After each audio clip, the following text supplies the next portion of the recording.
Hi friends, today we begin with another moral story. This is also quite famous story which you must be knowing. Once again I am revising. The name of the story is The Crow and the Owl. So let's begin. Once in a forest there was a tree in which many crows lived. There was also a king crow, and in front of their tree was a small cave in which many owls lived. There was also a king owl. Now it happened, the crows lived happily in the morning. They always used to caw and caw. But in the night, their life became miserable.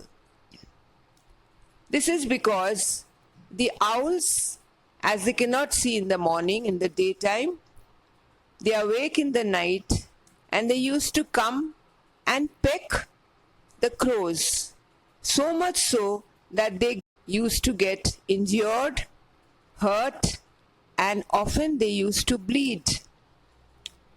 Now it increased quite a lot. So the king crow became concerned and he convened a meeting with all the ministers. The ministers gave many suggestions about how to stop the owl's act, the brutal act. But the king was not satisfied. Finally, he asked an old wise crow to give a suggestion.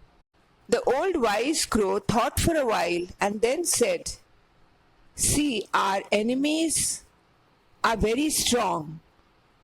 We cannot react. We have to be cool and calm and then think of a strategy." The king gave him full permission to do whatever he wanted. The wise crow had an idea and the king heard it and he was very happy. Hearing it, said, "Maybe this will serve our purpose." The wise old crow said, "Before I start with my mission, please peck me." The other crows were quite confused, but he ordered them to do it, and so they did it. And the crow was badly bruised, hurt, injured. In fact, he was bleeding profusely. With that state, he went to the owls and asked the owls, especially the Owl King, to give him shelter. The Owl King thought, how could it be that the crow had come to an enemy's house and asking for help? He didn't trust him in the beginning, but when the crow started pleading and pleading, that see, this is the condition what they have done to me because I have become old, then he believed and said, "But my cave is very small, the mouth is very small, impenetrable. Then where will you stay?" He said, "I'll stay in the tree near your cave." So the owl agreed and he stayed there. Now gradually, as the night approached, the crow used to collect, night as well as in the daytime, the crow used to collect dried twigs and he used to put it in front of the cave. Finally, it grew into a pile till the mouth of the cave. The Owl King and the other owls thought that he was building a shelter for himself. But that was not the case.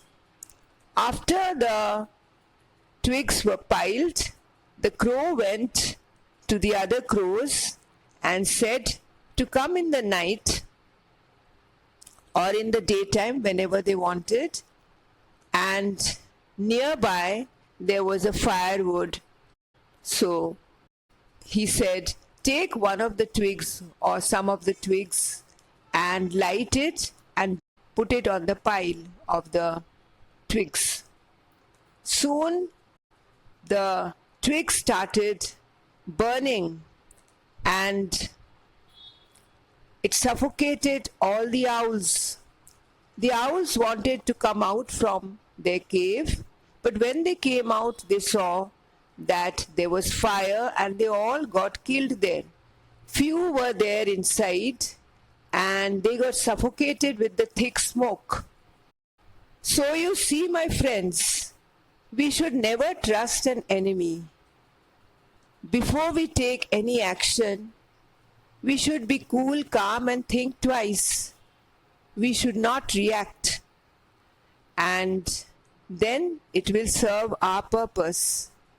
So read more stories with more morals, and you can create your own stories, you can draw them, you can make cartoons or video out of those stories. So thank you. We'll be meeting soon again.